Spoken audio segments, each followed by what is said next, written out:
Tanging sa Diyos lang ako umaasa, ang aking pag-asa'y tanging nasa Kanya. Tanging Siya lamang ang tagapagligtas, tagapagtanggol ko at aking kalasag. Akin ang tagumpay sa lahat ng oras.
Diyos amang makapangyarihan sa lahat, pinupuri at pinapasalamatan ka namin sa lahat ng mga biyayang ipinagkaloob mo sa bawat araw ng aming buhay. Pangunahan at pagpalain niyo po nawa ang aming pananambahan upang maunawaan namin may sa puso at may pamuhay ang mga mensaheng maririnig namin mula sa mga awit at mensahe ng buhay. Patawarin niyo po kami sa aming mga pagkukulang. Itong lahat ay aming samot dalangin sa ngalan ng Ama, Anak, ng Espiritu Santo. Amen. Mga kapatid, ito ang ibig kong sabihin. Malapit na ang wakas ng panahon.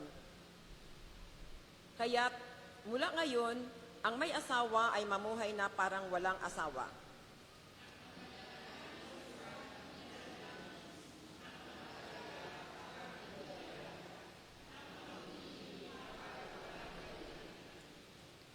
Ang mga gumagamit ng mga bagay ng sanlibutan na para bang hindi nangangailangang gamitin ang mga ito, sapagkat lahat ng bagay sa daigdig, ito'y hindi na magtatagal.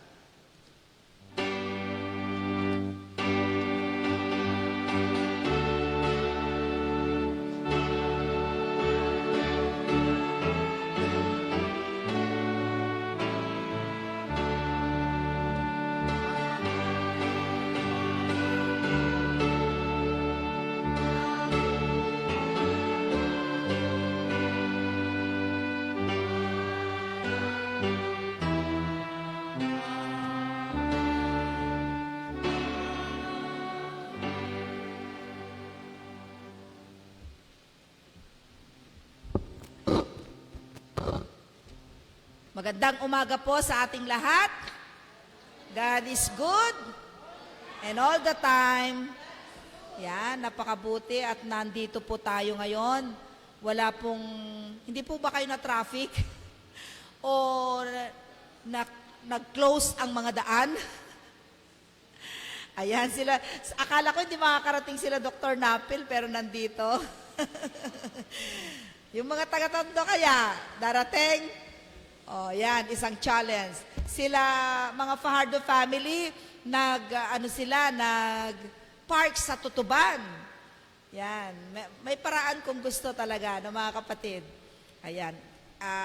First time po namin makipiesta dito ni Pastor Leonor, ganun pala, maingay. Naglakad din po ako kahapon. Buti na lang Friday, nakabili na ako ng bulaklak. Mahirap palang pumasok dito mga kapatid. So, yun po yung mga selebrasyon na hindi naman po yan ang nakakahadlang ng ating pagsamba sa umagang ito. Ating pong batiin, kahit close ang mga daan, may bisita po tayo from Makati. Mirna Cruza and Caridad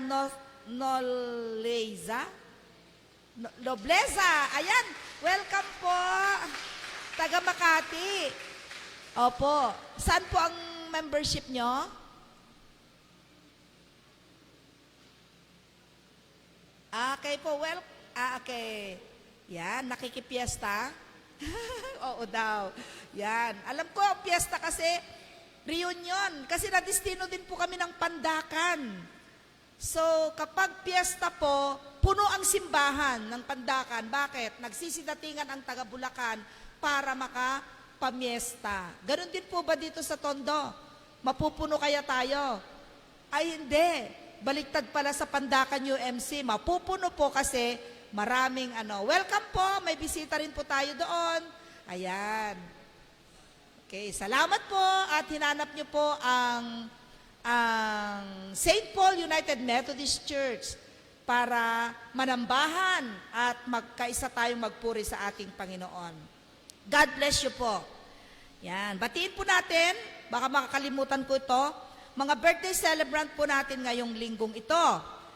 January 21, George Erwin Basan and Joel Muniz. 23, Cinder Agapito and Jenaline Noche. Christine Lu Corpus. 24, Florderisa B. Cruz. Soledad Lopez, Cornelia Joyce Morales, Christine Gutierrez sa 25. 26, Jan Israel Candina. Happy wedding anniversary sa January 24, Mr. and Mrs. Fernando Montes. 25, Mr. and Mrs. Wilfredo Sangke. So, thank you so much sa Thanksgiving ng ating bulaklak. Kapag marami pong bulaklak, ibig sabihin, mamura-mura ang bulaklak. Ayan. Thank you, Dr. Gigi. Thank you rin po. Nakikita na po natin ngayon yung organ sa harap natin. Ayan, ipinagawa po ni Dr. Gigi. Thank you so much po. Kaya napakasarap makinig ng musika kapag nagsabay ang organo at saka ang piano. So, to God be the glory. Mga kapatid, yung pong ating pong mga gawain this coming Sunday and the whole month for the Christian Unity and Bible Month. Salamat po, natapos natin ang Biblimpik noong linggo. At ang ating pong awarding of this Biblimpik winners sa darating na linggo. So, tingnan natin kung sino ang mga nanalo. At sa January 28 din, kalinsabay po ng selebrasyon ng National Youth Sunday po natin sa linggong darating. And then, yung kasalang bayan po, please submit all the requirements and marriage certificate at the office. Yung mga kakilala po natin na gustong magpakasal, ay ayusin po ang inyong mga papers at kakasal po namin kayo. Announcement. Pinaalam ko na po dito sa ating chairman ng ating marriage couple. Get together po tayo sa Huwebes. Oras po ng 5:00.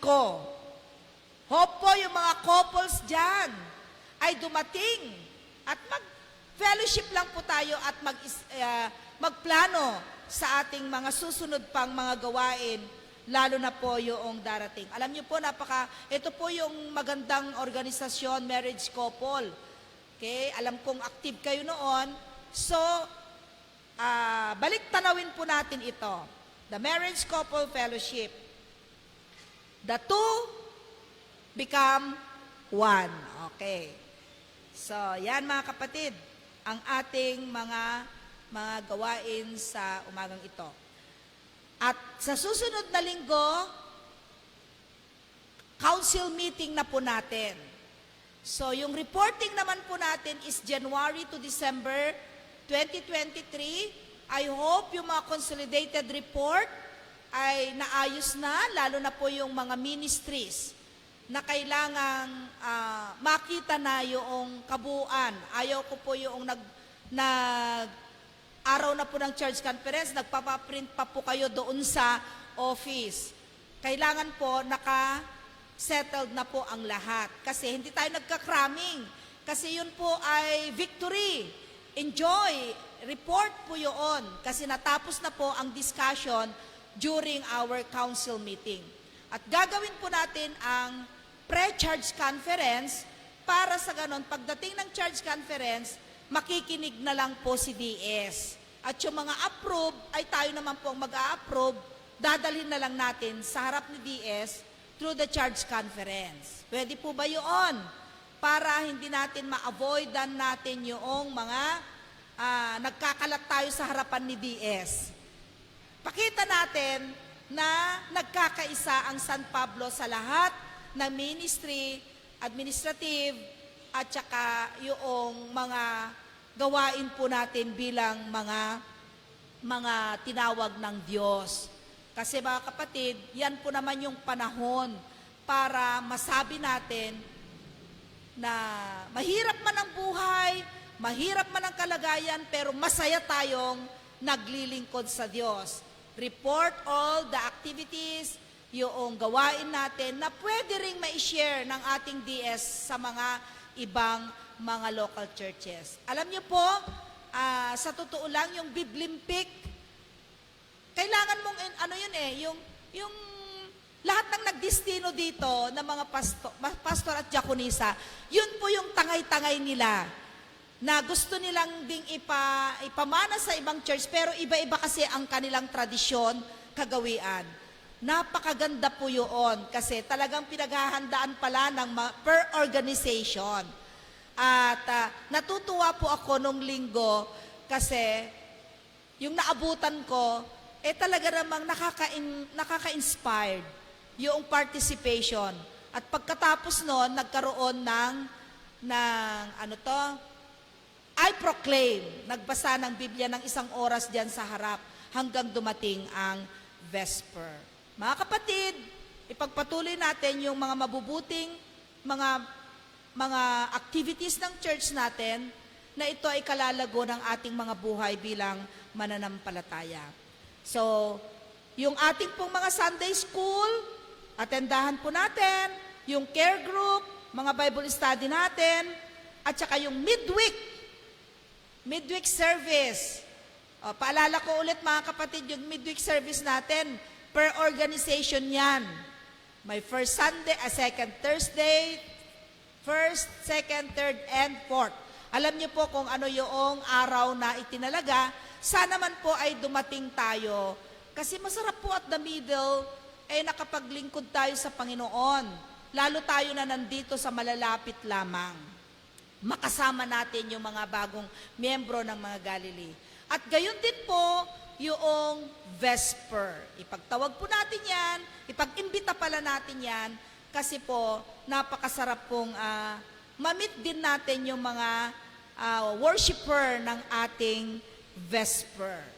So, lahat po yan ay idinadalangin at yung conviction ng buhay natin, masaya po na sinusundan ang lahat ng mga gawain ng ating iglesia.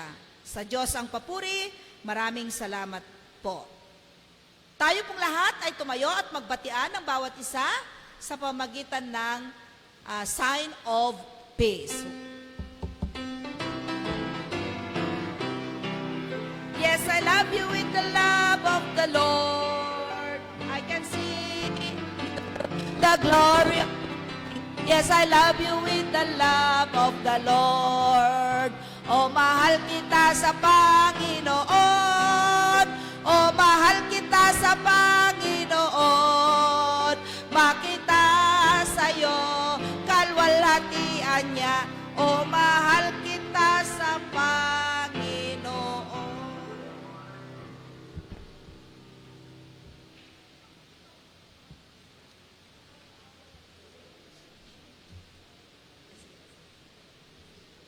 Patuloy po tayo.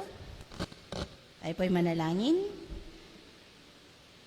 Yes, Jesus, salamat po sa iyong mga kabutihan na patuloy po naming natatanggap ngayong linggo. Salamat po sa buhay. Salamat sa kalakasan. Salamat sa paglilingkod na ipinagkaloob mo sa amin, na inilagay mo sa aming mga balikat. Tunay nga, Panginoon, na itinataas po namin ang iyong mukha sa aming mga sarili, sa aming buhay, Panginoon. Narito po, Panginoong Diyos, ang patuloy po namin dinudulog sa inyong paanan, ang aming mga gawain, na kung saan, Panginoon, ikaw nga po ang patuloy na maitaas sa bawat organisasyon na mag-participate. Kasabay nito, Panginoon, ang aming konseho sa darating na linggo. Patuloy po naming dinudulog sa inyo ang kaayusan at pagkakaisa. Salamat po sa bawat organisasyon na nag-participate, Panginoon. Salamat po sa buhay ng bawat leaders na kung saan patuloy na nagagampanan ang mga tungkulin, Panginoon. Salamat po. Pagpalain mo po pa rin, Panginoon, ang aming mga programa na kung saan, Panginoong Diyos, ang mga gawain, ang midweek service namin, ang pasimula ng Married Couple Fellowship. Gabayan mo po ang bawat participant sa Lord, ang bawat couple na kung saan, Lord, maging kalakasan nga po ito, simula ng kalakasan at ang sentro ng pagmamahala ng bawat isa ay ikaw, Panginoon. Gayon din, Panginoon, inaabot din po namin sa inyo ang mga magdiriwang ng kanilang kaarawan ngayong linggo. Sa iyo namin itinatalaga ang kanilang mga buhay. Ingatan mo po sila, samahan sa panibagong yugto ng kanilang mga buhay, Panginoon. At patuloy, Panginoong Diyos, na panghawakan ang iyong mga pangako. Gayon din, katagpuin mo rin po sila sa kanilang mga pangarap, sa nais ng kanilang mga puso, Panginoon. Kasabay nito, dinudulog din po namin ang mga kapatid namin na magdiriwang ng kanilang anibersaryo ng kasal. Salamat po sapagkat alam po namin, Lord, ang tahanang iyong pinagkaloob sa kanila ay binuklod mo ng pag-ibig na ikaw ang kanilang maging sentro ng kanilang tahanan. Pagpalain mo po ang bawat kapatid na ito na kanilang nagdiriwang ng kanilang kasal, Panginoon, ngayong linggo. Sa pagkakataong ito, Panginoon, patuloy din po namin dinudulog sa inyo ang aming mga kapatid na patungo dito. Samahan mo po sila, bagamat ang paligid namin, Panginoon, ay ang bawat kanto, Lord, ay sarado, papunta dito, papasok sa tondo. Ang iyong pag-iingat, ang iyong kalakasan na patuloy na maranasan ng bawat isa, Panginoon. At gayon din, Panginoong Diyos, sa bawat komunidad na aming kinabibilangan, ingatan mo po ang bawat isa. Gayon din, patuloy kaming magliwanag sapagkat alam namin, Panginoon, ikaw ang aming Diyos na buhay na patuloy na magtatagumpay sa bawat lakbay namin. Idinudulog po din namin, Panginoong Diyos, ang kabuuan ng lugar na ito, ang tondo na ngayon ay nagdiriwang ng kanilang kapiyastahan. Ingatan mo rin po sila, samahan, Panginoon, kung ano man, Panginoong Diyos, ang kanilang pagdiriwang na ito. Gayon din, Panginoon, ang bawat isa, ang magkaroon ng kapayapaan, ang kabuuan, Panginoong Diyos, at gayon din, Lord, ang gawain namin, samahan mo po ang bawat isa. Salamat po, ito pong aming samot dalangin, sa tanging pangalan ni Jesus. Amen.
Pansamantalang iniwan namin aming Diyos ang aming mga tahanang tinutuluyan, naroroon ang pagtitiwala, ang inyong patuloy na pag-iingat at pagpapala o Diyos. Narinito ang kaloob ng inyong mga anak bilang pagmamahal sa inyong sanktuaryo upang mapanatili ito na maging maayos at gamitin mo ang mga kaloob na ito, Panginoon, upang ang sanktuaryong ito ay magpatotoo na kayo ay buhay na Diyos sa aming komunidad. Pagpalain mo ang mga anak mo at ang mga tahanan nila na kanilang tinutuluyan, Panginoon. Sa pangalan ni Jesus, Amen.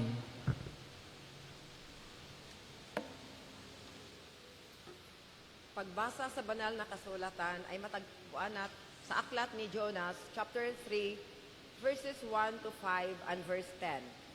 Si Jonas sa Nineveh.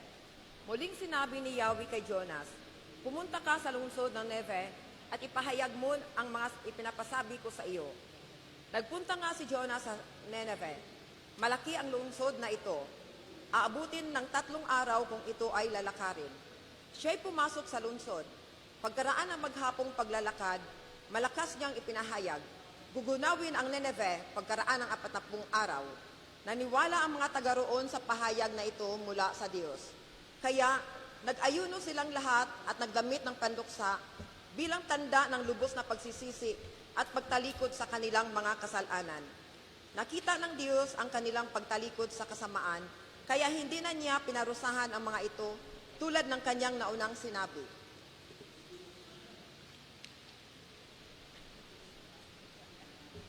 Tayo po ay tumayo sa kaya at sabayan niyo po ako ng tahimik sa pagbasa.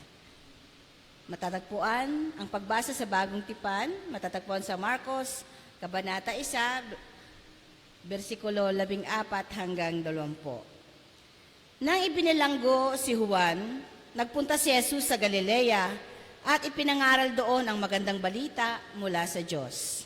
Sinabi niya, dumating na ang takdang panahon, malapit nang maghari ang Diyos. Kaya magsisi na kayo talikuran ng inyong mga kasalanan.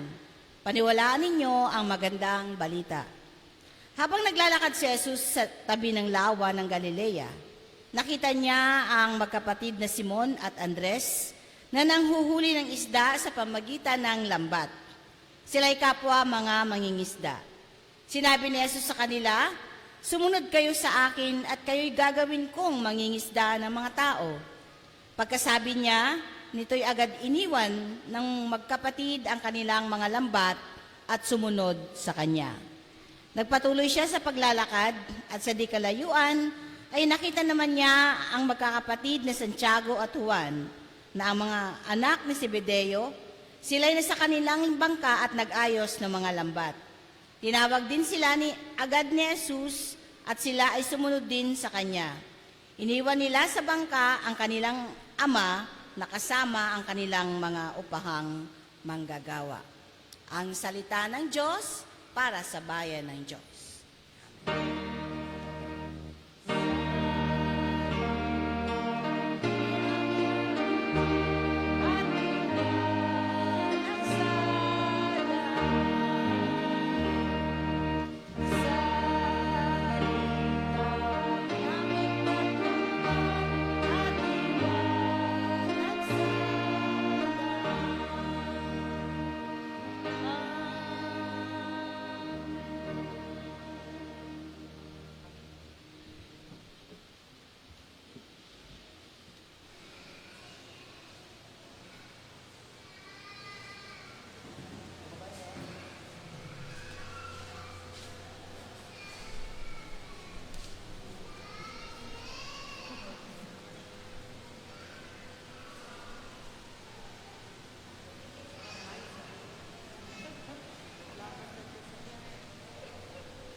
Salamat, choir, sa inyong mensahe ng awit.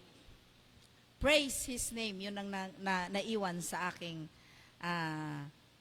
pandinig. Tayo manalangin. Panginoong Diyos, napakabuti mo po sa amin, sapagkat sa umagang ito, binigyan mo kami ng kalakasan, ng buhay na kaaya-aya, upang sambahin at purihin ka. Salamat sa unang mensahe na aming narinig, ang awiting pagpuri sa iyo. At ngayon, O Diyos, ihanda mo rin ang aming pakikinig ng pagtanggap ng iyong mabuting balita. Ito ang aming dalangin sa tayong pangalan ni Jesus. Amen at amen.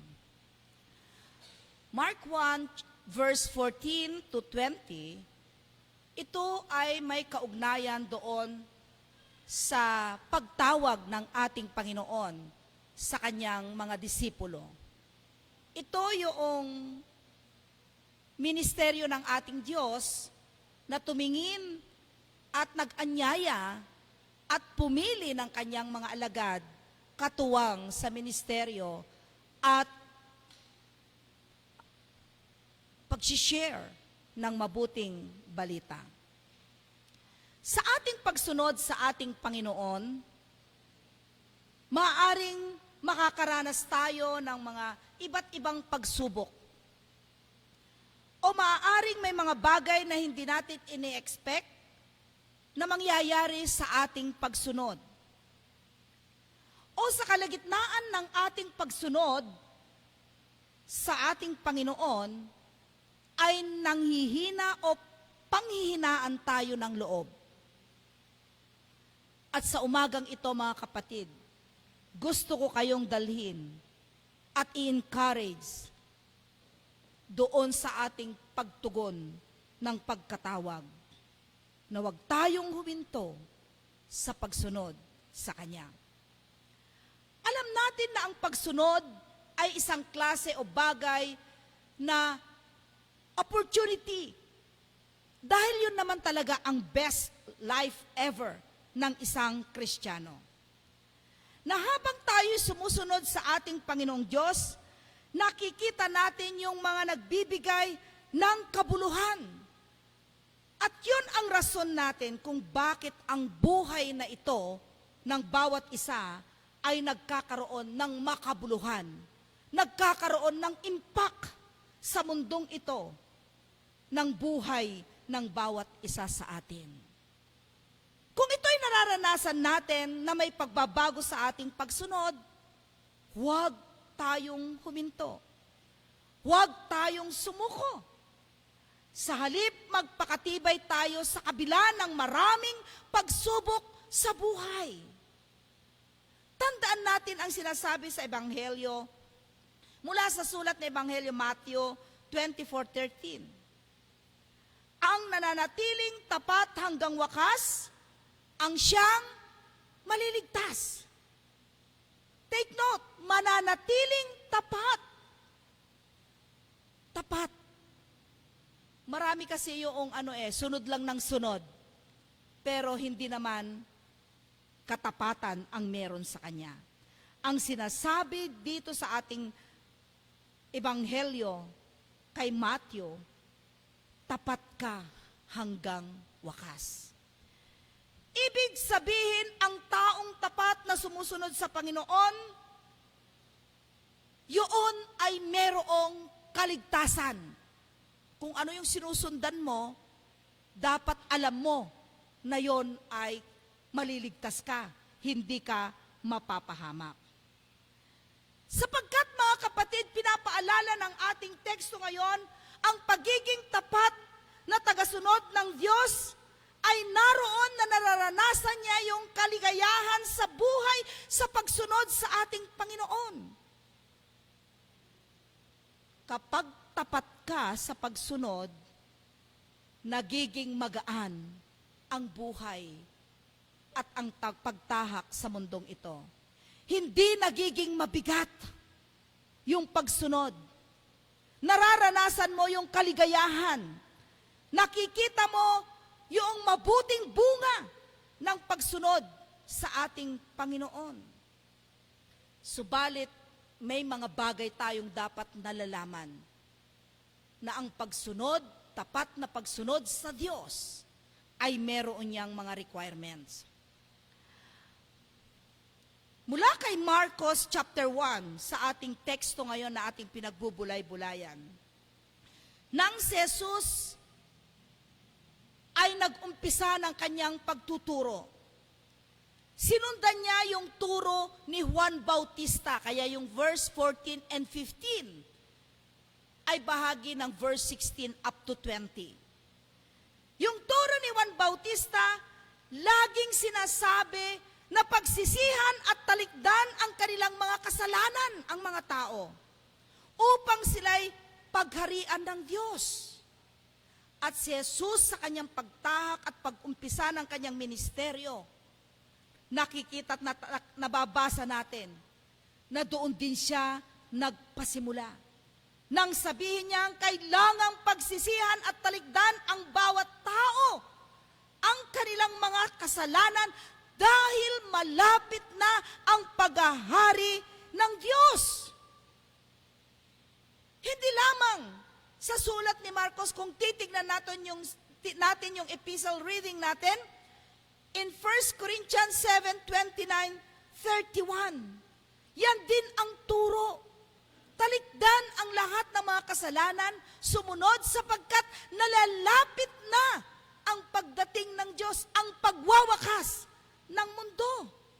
Ibig sabihin, mga kapatid, kailangan sa pagsunod sa ating Panginoong Diyos ay mayroong totoong pagsisisi. Marami ang mga tao ngayon na nakikilala natin, sa umpisa ng pagiging Kristiyano ay nandoon yung pagsunod. Nandoon yung init ng pagsunod. Pero hindi nagtatagal. Sapagkat walang totoong o tapat na pagsisisi sa pagsunod sa Diyos. Kapag meron tayong totoong pagsisisi, mga kapatid, nagiging matibay sa kabila ng pagsubok ng ating buhay. Ang totoong sumunod sa ating Panginoong Diyos ay talagang tinatawag na bagong nilalang. May pagbabago sa kanyang buhay. Kaya nga, pag sinabi mong sumunod ka sa Diyos, kailangang itama mo muna ang buhay. Iwan mo muna ang mabibigat na bagahe, ang mabibigat na dalahin sa pagsunod. Marami ang tao na sumusunod sa ating Panginoon, pero ayaw iwan ang mga dating mga gawa. Kapatid, hindi natin mai-enjoy ang pagsunod. Enjoyin natin ang pagsunod sa ating Panginoon sa pamagitan ng pag-iwan ng mga balakid at pag-iwan ng mabibigat na bagahe na nakakahadlang sa ating pagsunod sa ating mga buhay. Marami po yan.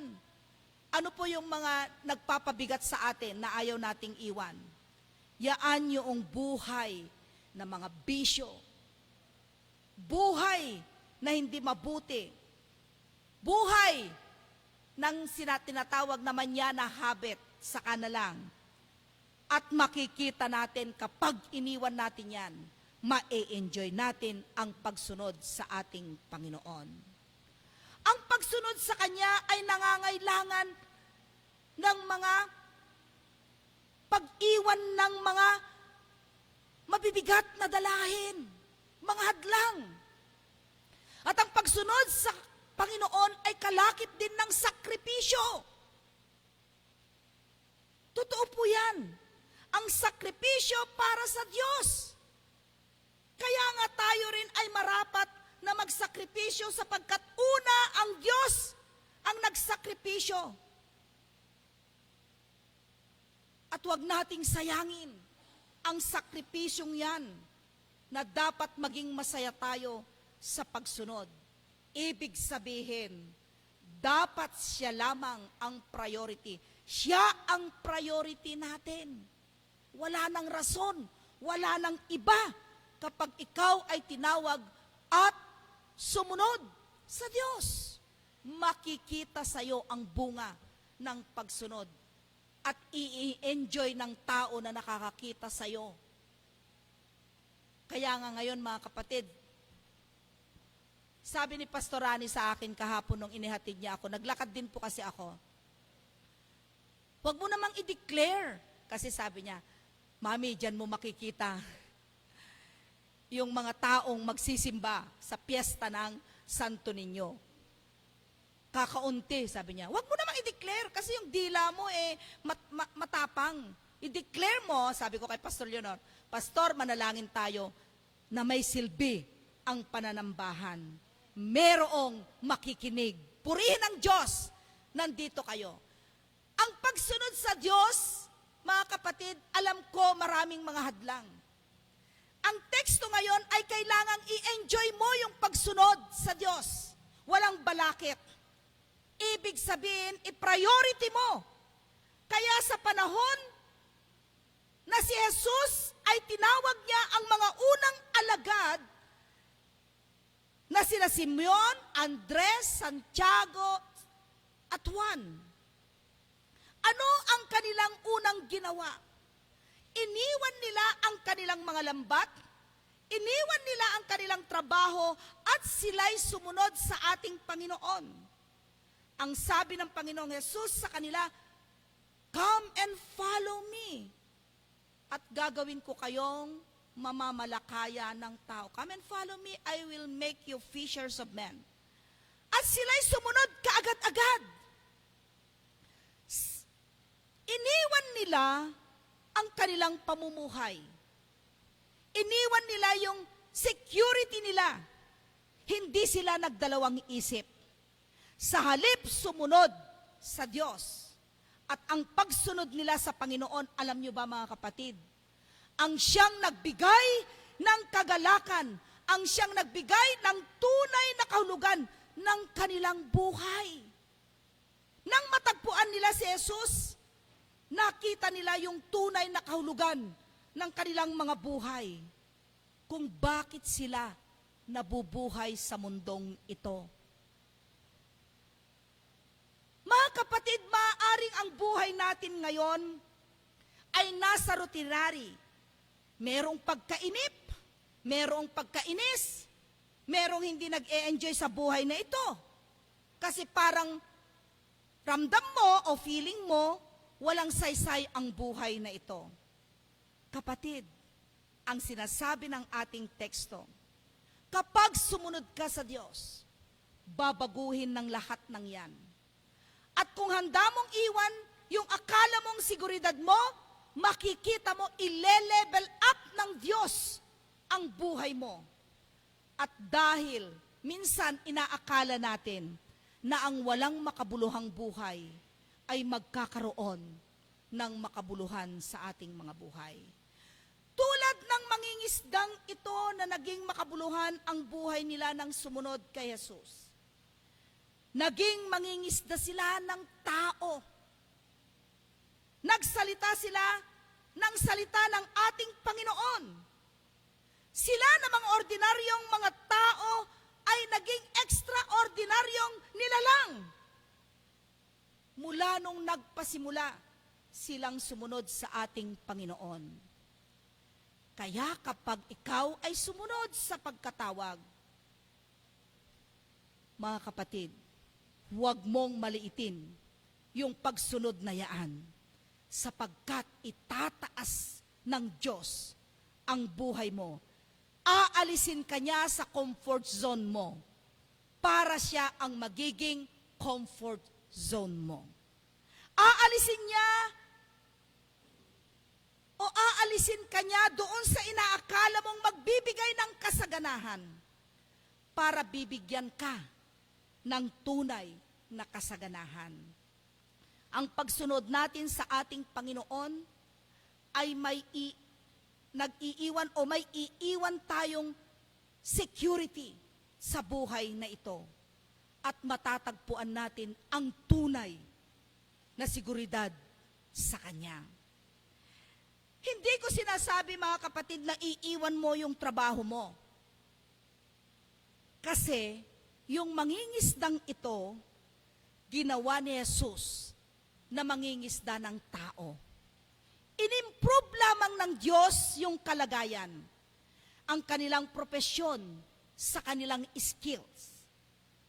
Sa ating mga buhay na sumusunod sa ating Panginoon, merong diyang magsasaka, meron diyang nagtuturo, may encounter mo, may mga doktor tayo, merong mga ininyero, iba't ibang klase ng bukasyon sa buhay, iba't ibang klase ng misyon sa ating pagkatawag at sa ating pagsunod. Ibig lang sabihin, katulad ng mangingisda, ginampanan nila at inayos doon sa mas mabuting kalagayan, mangingisda ng mga tao. Kung ano man ang bukasyon mo ngayon, kapatid, at sumusunod sa Diyos, pag-igihan mo, pagbutihan mo, maging honest ka. Kaming mga manggagawa ninyo, sabi ko nga lagi sa mga bata, kung pastor ka, magpakapastor ka. Kung diakonesa ka, magpaka-diakonesa ka na. Huwag mo nang lukohin ang Diyos sapagkat ang pagkatawag mo ay iniwan mo na ang dating daan, ang dating gawa at sumunod ka na doon sa Diyos.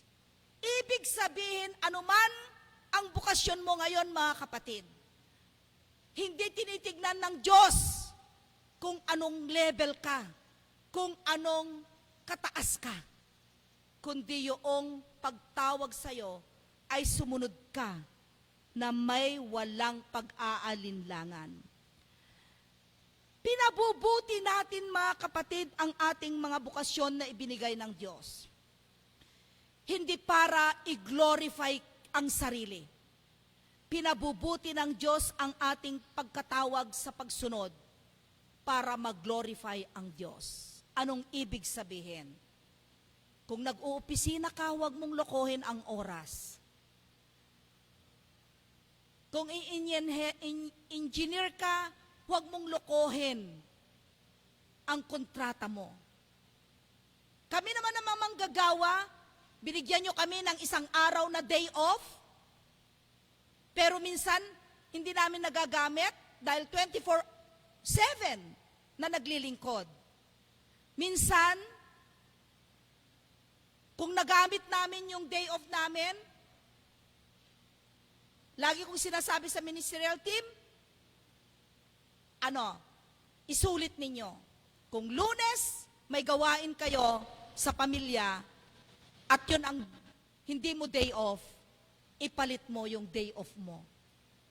Sapagkat sinusundan natin ang ating Panginoon na huwag lokohin ang ating sarili sa pagsunod. Kapatid, ang pagsunod sa ating Panginoong Diyos ay maaaring makakaranas tayo ng iba't ibang klase ng pasakit. Pero makikita natin ang pagsunod sa Kanya, ang pinakamasayang bagay sa buhay na ito. Sa buhay na ito, tandaan mo, lahat ay may pansamantala lamang. Ngayon, pwedeng mawala ang lahat.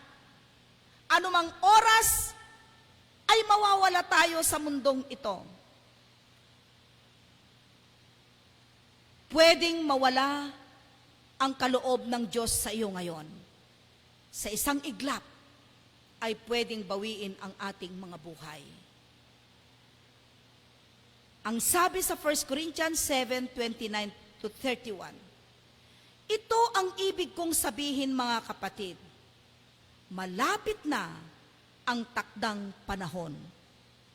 At ang mga nagtatamasa sa sanlibutang ito, na parang di nila ito inalintana, sapagkat ang lahat ng bagay sa daigdig na ito'y mapaparam.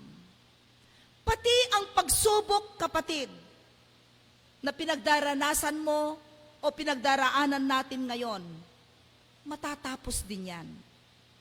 Pansamantala lamang yan. Lilipas lahat yan sa ating mga buhay. Ang pinaka-importante, alamin mo sa iyong buhay kung para saan ka nabubuhay. And God is inviting you today, sumunod ka sa Kanya at makita mo ang buhay na marangya, buhay na maayos at mapayapa. Tayo'y sumunod sa Panginoon at magkaroon ng tunay na pagsisisi. Iwan ang dating o gawa at patuloy tayong gumawa ng mabuti para sa gloria ng Panginoon. Mga kapatid, sabi ng Diyos, halika, sumama ka sa akin at gawin ko kitang mamamalakaya ng tao. Sa pangalan ng Ama, Anak at ng Banal na Espiritu. Amen at amen.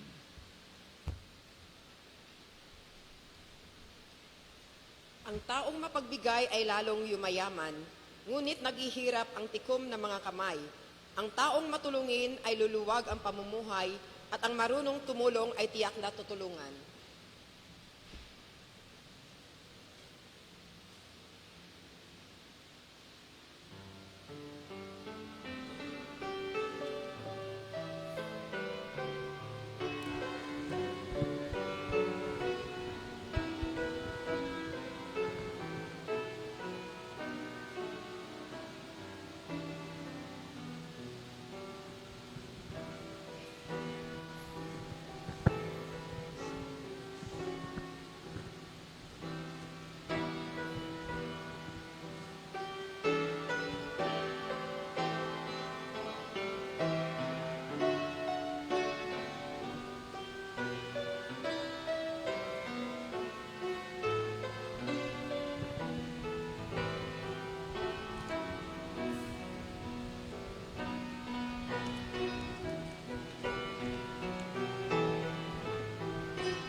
Bahagi, Panginoon, ang aming sunod sa inyo ay ang aming pagkakaloob na nito upang pagkakataon na kami ginagamit mo, O Diyos, upang magkaloob sa pamamagitan ng aming mga tinatangkilik.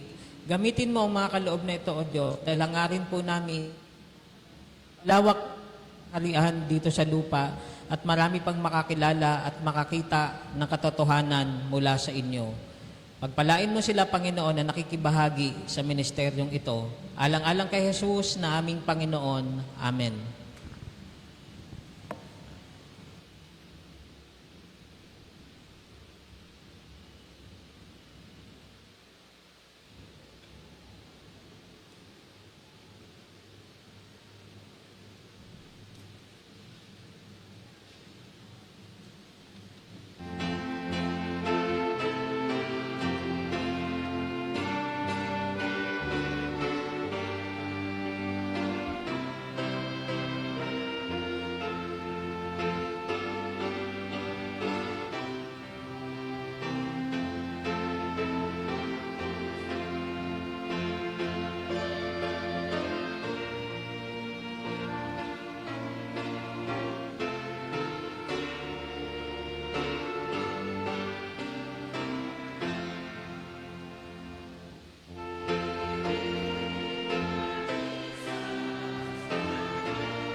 Masdan mo kami, Panginoon, sa umagang ito.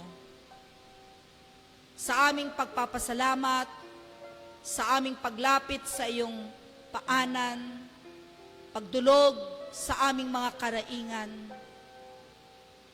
Dinggin mo, O Diyos, ang aming pagsusumamo. Batid mo ang laman ng aming mga puso. Ano man, O Diyos, ang mga inilapit ng mga anak mong ito ngayon, pinagpapasalamat sa kanilang mga buhay, karanasan sa buhay. O Diyos, mula pa nang nakilala ka na namin bilang aming tagapagligtas, naroon na, O Diyos, ng kasiglahan, ng kagalakan, na sumunod sa iyo at gampanin ang mga tungkuling iyong ipinagkatiwala sa bawat isa sa amin. Dakila ka sa aming mga buhay, Panginoon. Sapagkat tuwing nakakaranas kami ng mga pagsubok, O Panginoon, pananghihinaan kami ng loob, nanghihina ang aming mga physical na kalagayan. Salamat sapagkat nagiging malakas, O Diyos, ang aming pananampalataya sa iyo. Salamat sapagkat hindi kami nagagapi ng buhay sa mundong aming kinagagalawan. Salamat, O Diyos, sapagkat itinutuwid mo kami. Lagi mong sinasabi sa amin, magpatuloy ka, kasama mo ako. O Diyos, yun po ang aming kalakasan. Sapagkat ang pananampalataya na meron kami ay kalakip ng pagtitiwala sa iyo, ng aming pananalig sa iyo, upang kami, O Diyos, ay laging sumunod at gawin ang iyong ipinauutos sa amin. Iba't ibang klase kami ng bukasyon na tinanggap. Subalit iisa lamang ang iyong itinuro sa amin, na kapag sumunod kami sa iyo, talikdan at pagsisihan ang aming mga kasalanan at gawin naming kalugod-lugod ang aming buhay. Panginoon, salamat po, sapagkat ito ang nananahan sa aming mga buhay, sa aming pagkatao. Na tuwing, O Diyos, nakakainkwentro kami ng mga pagsubok sa buhay, ipinapaalala mo, pansamantala lamang ang mga bagay na yon. At pinapalakas mo kami, Panginoon. Salamat sa buhay ng mga lingkod mong narito, 10 ng kanilang mga mahal sa buhay. Idinadalangin ko, Diyos, naway patuloy na maging malakas sila. Naway maging patuloy na na-enjoy nila ang buhay sa mundong ito na kasama kanila. Sumusunod sila sa iyo, sa iyong mga kautusan. Panginoon, napakaligaya at kahanga-hanga ang makapaglingkod sa aming Panginoong Diyos na tagapagligtas. Naway muli, Panginoon, ito ang naranasan ng bawat iyong mga anak sa kanilang pagbabalik sa kanilang mga tahanan.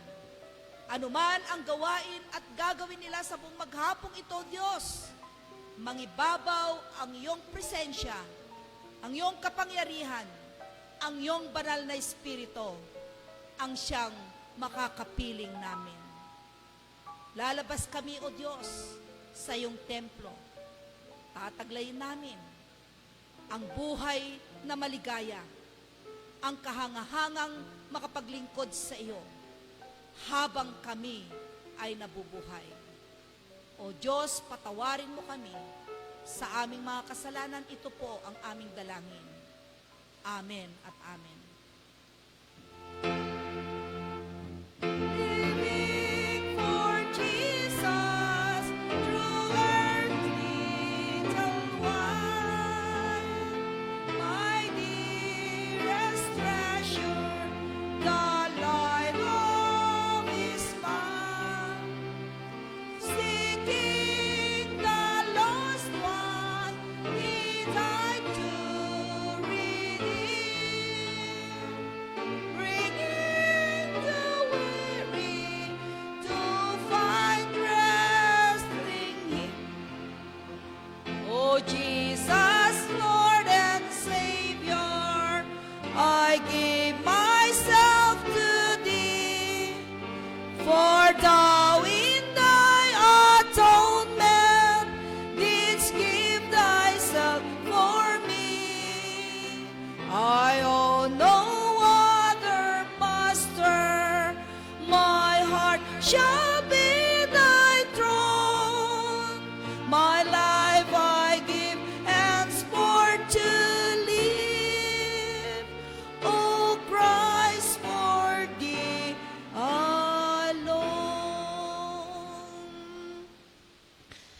kapatid, kay Kristo, dito po nagtatapos ang ating pananambahan. Subalit sa ating paglabas, magsisimula ang ministeryo ng Diyos na siyang ipinagkatiwala sa bawat isa sa atin. Ang kapayapaan nawa ng Diyos ang siyang mag-iingat sa inyong mga puso at isipan sa pagkakilala at pag-ibig ng Diyos sa kanyang bugtong na anak na ating Panginoon. Sumainyo nawa ang pagpapala, ang kapangyarihang Diyos, Ama, Anak at ng Banal na Espiritu, mula ngayon at magpakailanman. Amen at amen.